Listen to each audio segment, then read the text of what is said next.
Yesterday, elements of artificial intelligence is a method of producing basic skills, and this afternoon's speaker is Megan Schable. And to introduce her, I'll tell you that she comes from Reactor Education, and alongside expanding elements of AI around the world, Reactor Education partners with world-class organizations and education providers to develop online courses and digital learning solutions designed to empower all people to participate in a rapidly evolving globalized economy. Prior to joining Reactor, Megan was a successful tech entrepreneur in Helsinki, formerly a development executive in the UK at London Business School, Cambridge University, and the Computer Science Department at Oxford University. So welcome, Megan. And remember that you can ask questions in the chat room, and we will try to keep track of them, and we'll listen to Megan's presentation first and then take all the questions after that. All right, well, thank you so much for having me today. I'm really happy to be here. There was a lot of interesting discussions this morning, even in my breakout session. So I'm very happy to dive back in and see if we can start some more discussions of our own. So today I want to talk about how at Reactor Education, we try to rethink online learning based on the success that we've had with our first course, which is called Elements of AI. So what I'm going to do today is I'm going to talk about some of the things that we did when we thought about creating Elements of AI, the way that we actually did build it, and then how we also launched it and created sort of public dialogues around it, and why we think that is really important. And then at the end, I'm going to talk about some of the things that we are in the works now creating to build on that success and to create more courses along the same lines. So one of the reasons that I want to start off is to say one of the things that we think about at Reactor, we are a technology consulting company.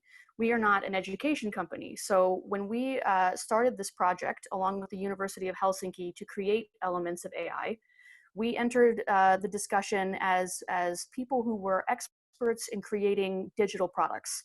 So we understand the sort of end user relationship with digital products, what makes people like things, what makes people use things, how they feel, and why all these things are important. So that's really kind of what we brought to the table. And now in this presentation, I'm going to talk about all the things that we've learned since at trying to classify that success that we have and understand it better. So one of the things that we now find ourselves in as we have this new business unit called Reactor Education is this MOOC industry. So it is exploding right now around the world. So this is online education. These are massive online open courses. And they are set to grow really exponentially. There's a combination of factors. So there's demographic trends in developing countries that's making more and more people want to have access to higher education than ever before. And then there is also the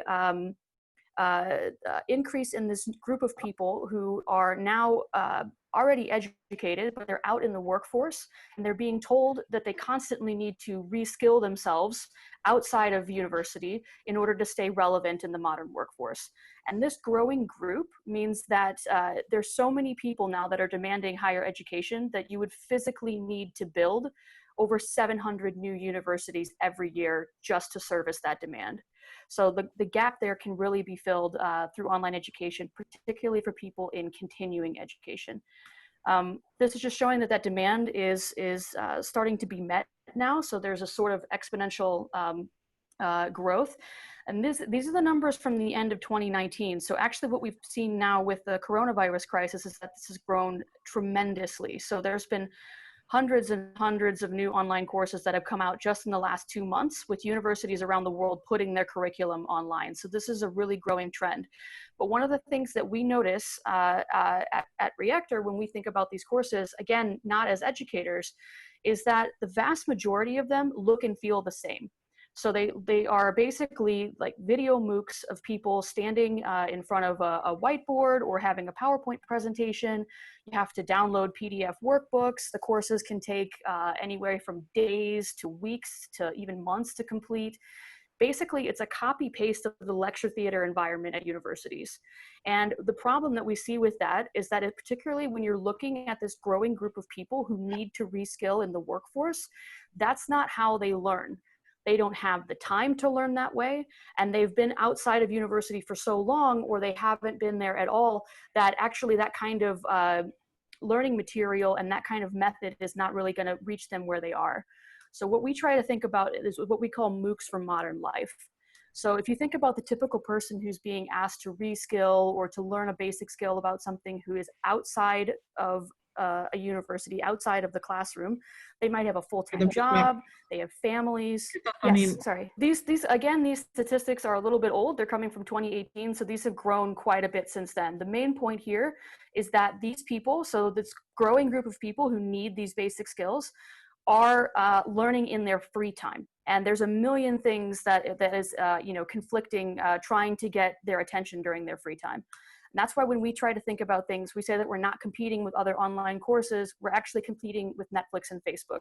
We're not saying that we are equal to Netflix and Facebook, but we're saying that if we want to have our product, which is online education, reach people and engage them in the way that they are used to learning, we need to start thinking about the kinds of things and ways that people are learning, like podcasts, TED Talks, that sort of thing. And for us, we ended up creating this online course on the basics of AI that looks like this. So what this means for us is a UI, or a user interface, that feels intuitive. It looks and feels like all the other apps that people are already using on their phone. It blends seamlessly between the desktop environment and the phone. You can pick up where you left off. The copywriting itself is very conversational, and the graphics are really inviting. So the whole package together makes people feel like they can approach a topic that would otherwise be really intimidating for them.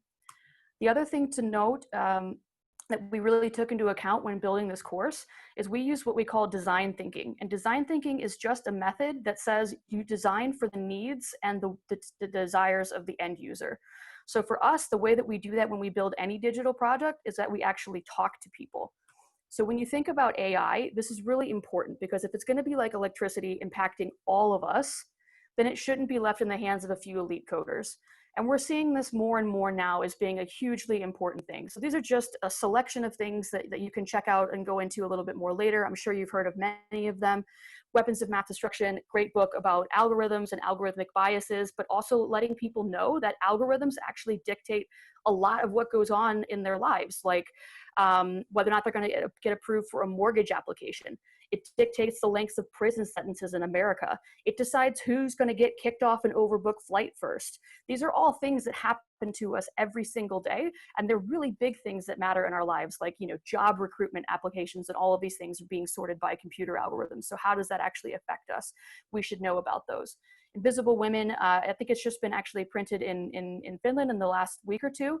It's a fantastic book that talks about all different types of technologies and why it's really important to have diverse people actually in the room designing them, because of what the result is out in the world.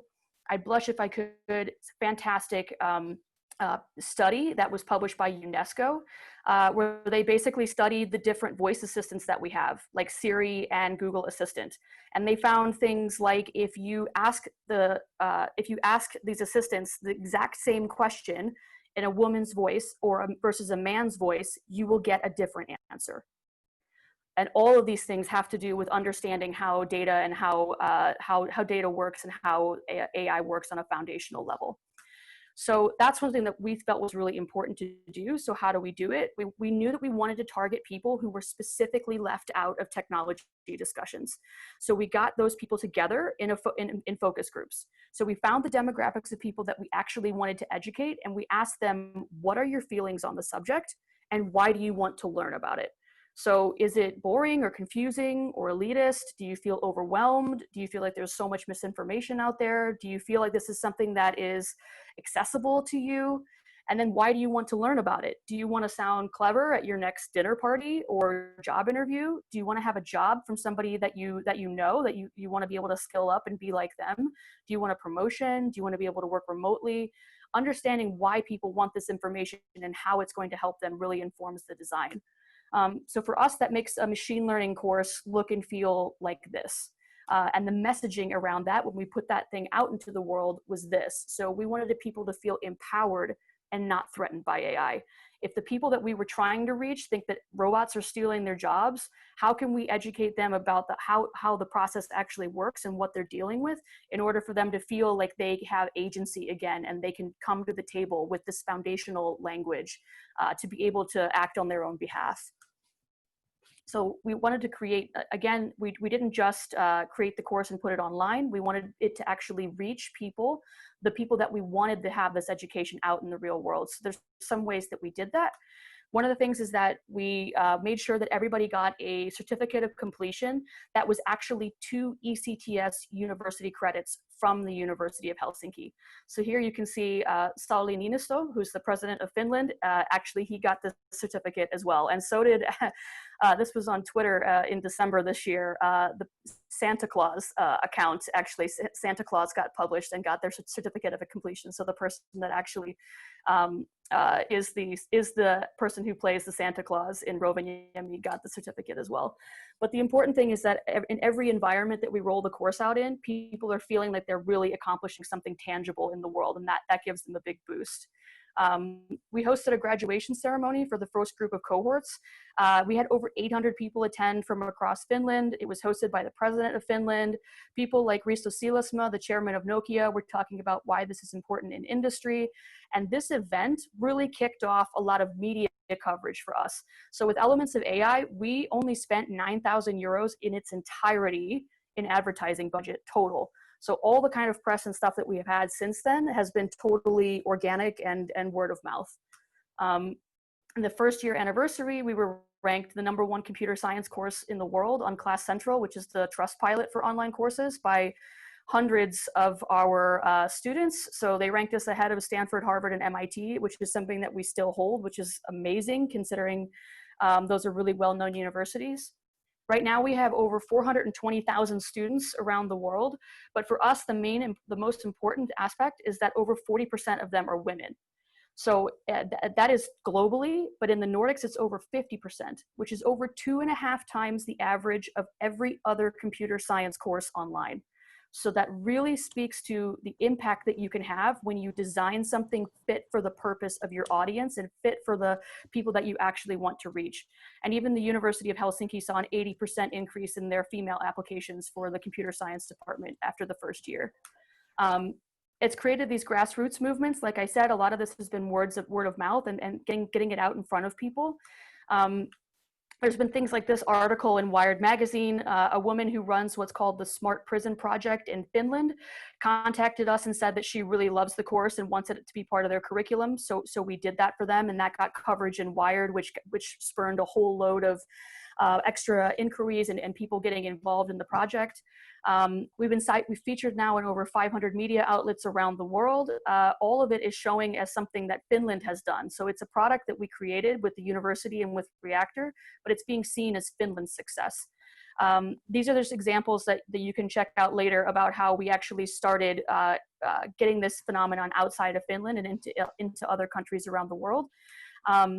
The OECD has cited Elements of AI as one of the reasons that Finland's going to succeed in the 21st century, because it's an example of a broad grassroots participation experiment that tries to test ideas to make society run better.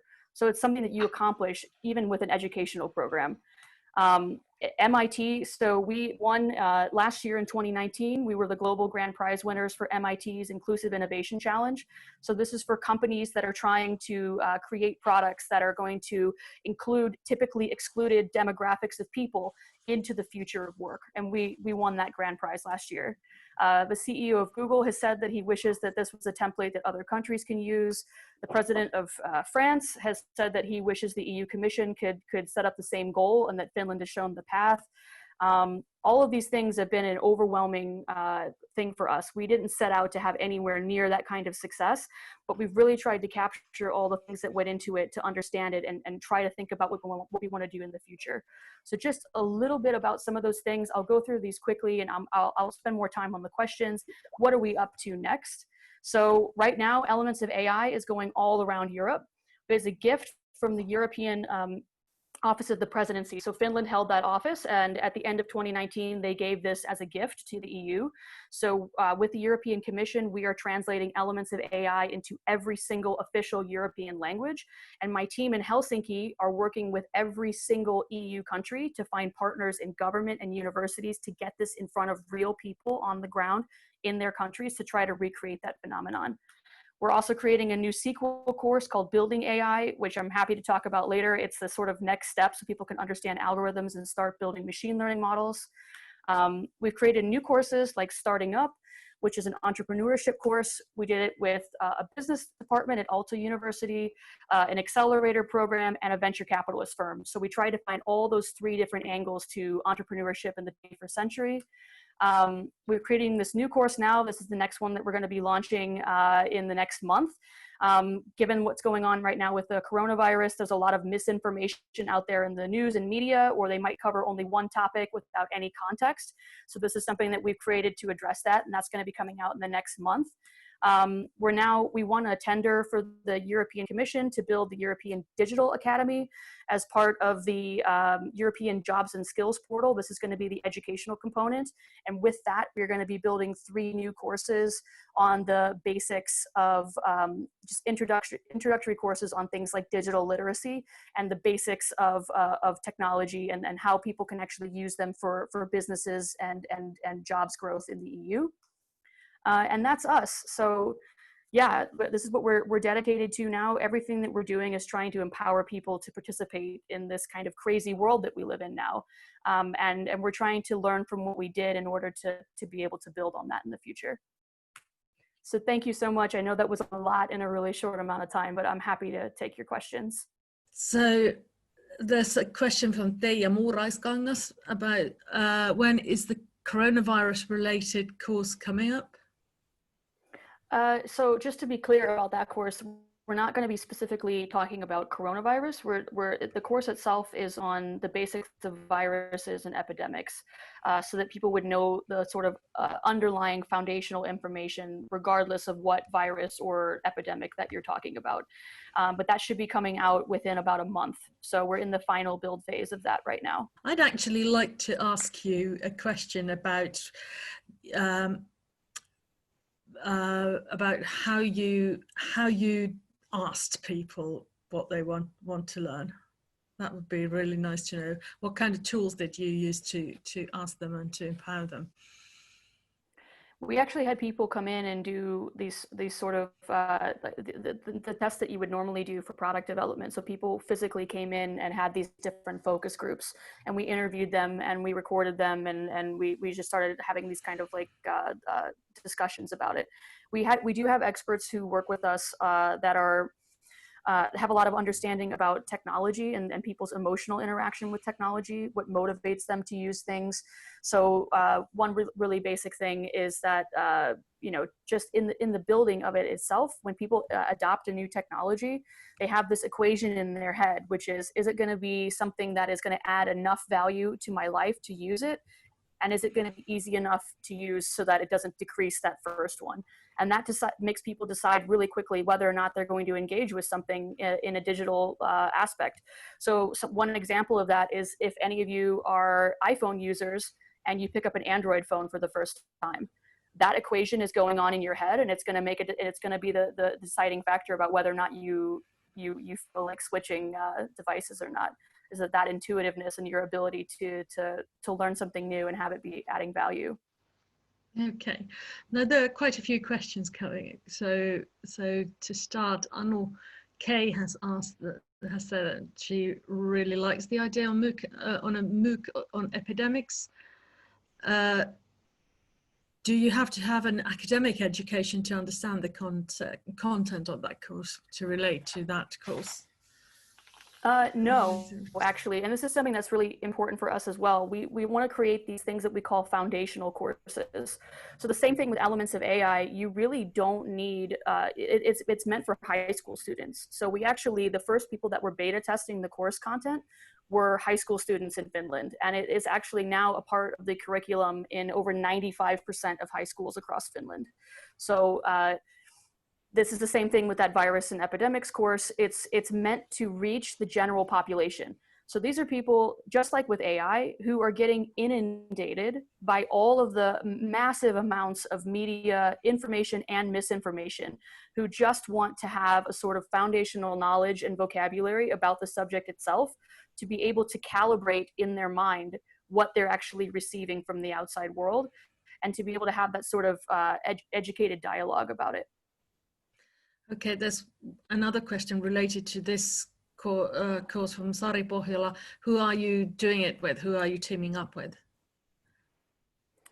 So we have two courses coming out in the near future on health-related topics. So there's a health consultancy here in Helsinki called Gesund, and they have various experts working with them.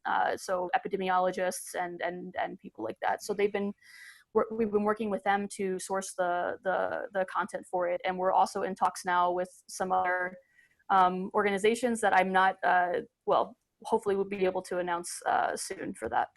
Okay. And then there's another question from Hanna Vuohelainen.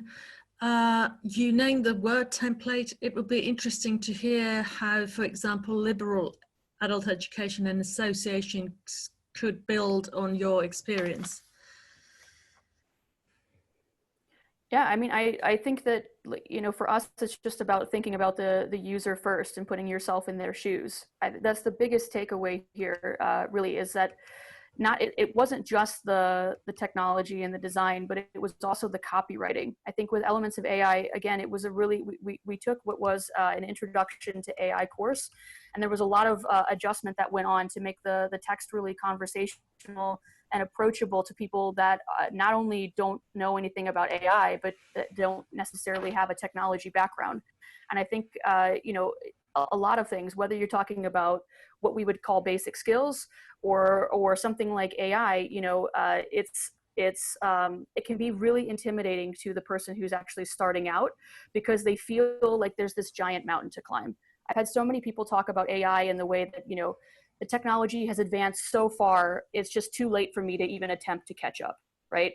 And that's just, you know, how do you turn that thinking on its head and help people see that there's the light at the end of the tunnel and that it's actually approachable and fun? Okay, thanks. Then there's a question from Erno. First about the friendly competition between Finland and Sweden, and then some more questions from him about who were the students who completed this course, and how old was the oldest or youngest student. So what kind of demographic did you reach? Yeah. So like I said, it's really high school students. So people around like the age of 16 is one of the ages where we started to do the testing. It does require a little bit of maths, but the maths are things like logic and division. They're not any kind of like calculus or anything like that. So the youngest I would say is like, I don't know, probably a 14-year-old or something like that. And then the oldest is someone probably in their 90s. We've actually had people on Twitter say that they took the course in 3 generations. So it was a mother, a grandmother, and a grandson. All took the course together at the same time. So it really is the full spectrum. And then on that slide that talked about the demographic, or at least the numeric breakdown of the course impact, we do now have almost 30% of the course takers are over the age of 45. But actually in the United States, you see that, and in Europe as well on online courses, you see that being the largest demographic of people. So people between the ages of 40 and 55 are the largest demographic of people taking online courses. Again, probably because of this reskilling requirement. But yeah, the whole spectrum.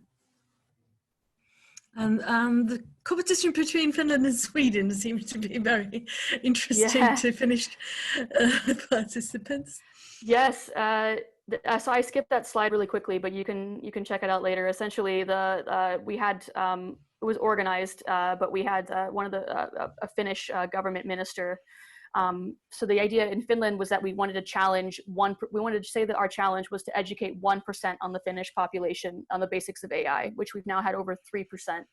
But when we initially, Sweden was the first country that we expanded that challenge to, and a government minister from Finland challenged his counterpart in Sweden on Twitter, who then accepted the challenge to educate 1% of the Swedish population. So they were the first, and it was a fun it's always a fun rival for us to think about that. Any time that Finland can have that little bit is great.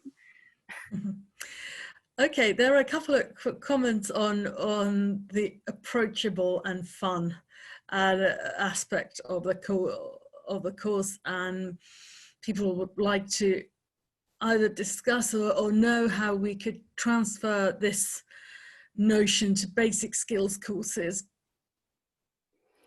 I would say it would probably depend on the course, but one of the things that Teemu Roos, so the professor from the University of Helsinki who wrote the course, anytime somebody asks him, you know, how do you, if you were just stopped by a random person on the street and had to explain AI to them, how would you do it? And he always says, so I would, you know, he's like, I would talk to them about what they know. So, you know, with AI, he's like, I'd ask them to open their phone and open Google Maps. There you have search algorithms. If you want to open up, you know, Facebook and you go through somebody's newsfeed, then you can understand how, you know, those algorithms work and how that can produce algorithmic bias, because you're being shown things that you've already seen before, right? You know, you can go through you know, different things, like if you explain self-driving cars to people, you know, and you see these boxes around images, how does that work? You know, that's how you can explain computer vision.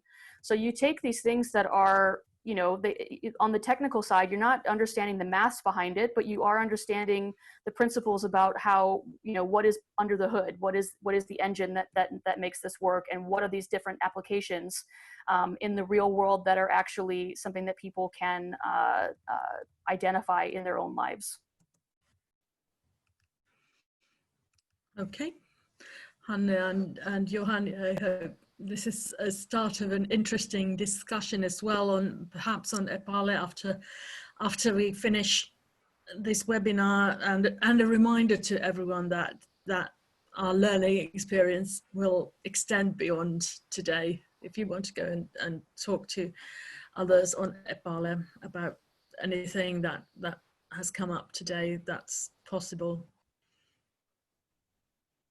So there's a question from Johanni. Megan, what have Reactor learned along the way? Well, yeah, quite a bit. I mean, I would say everything that's in that deck now is something that we did as a one-year retrospective. So at the one-year mark, we had, you know, we really said to ourselves, this has been successful beyond anything that we could have imagined. So how do we actually sit down and go back and take a look at what it actually is that we did to get here? And, you know, part of that process was actually the application to the MIT competition. So, you know, we had to explain how we got to where we are. And so we started to do a retrospective about recording all of these processes and thinking about how we can build on that for all the future courses and partnerships that we're forming now. Okay. A lot of us who are interested in validation are interested in how you, what kind of certification you get. And there's a question from Erno: certificate is an open badge.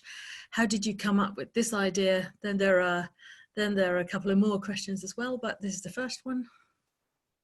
I think for certificates as an open badge, first of all, since the course was with the University of Helsinki, they wanted it to be part of their curriculum.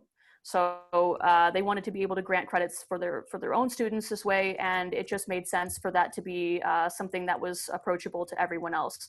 So we actually, if you are a University of Helsinki student, then that goes through them, and then if not, in Finland it goes through the Open University. So that's how anybody can get the credit, even if they're not a University of Helsinki student. But yeah, I mean, for us, we just basically looked at most of the other online courses out there on Coursera, edX, FutureLearn, all the big platforms. You get a certificate at the end. I mean, even ones that you take on LinkedIn Learning, they come with a certificate that you can share. And there's been, so we actually just, you know, sort of did that as a sort of standard, what we viewed as best practice.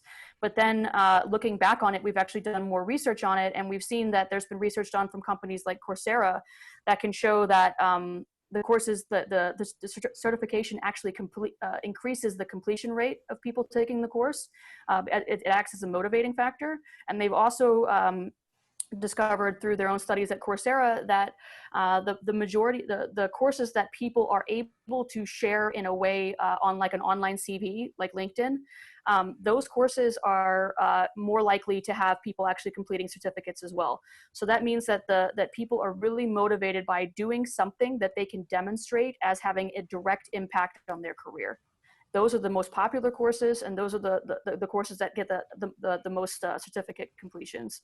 So that's something that we now see as a really vital thing to our target demographic in the future. Yeah, there's a follow-up question from Graciela, and after that I'm taking a question from Michelle. So Graciela asks, how do you evaluate the individual outcomes from within the course to give a certificate? So people answer questions, and those questions are graded. Within elements of AI, there's everything from multiple choice questions to peer review questions. So the way that we handled short essays and things like that on, like, an answer that would be a little bit more nuanced or multi-layered, is that we had these short essays. I mean, some of them can only be like, a few sentences, not necessarily people have to write a really long essay, but they're called essay forms, and they are peer reviewed. So you have to grade at least 2 other students' answers before you're allowed to continue and say that you've answered that question correctly and go to the next section. And likewise, people grade your answer as well.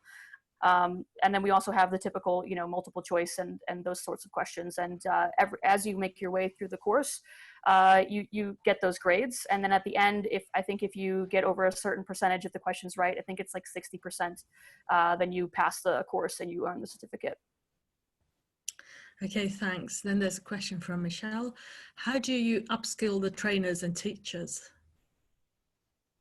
So for now, we actually are online only, but we are actively thinking right now about what we call blended learning solutions.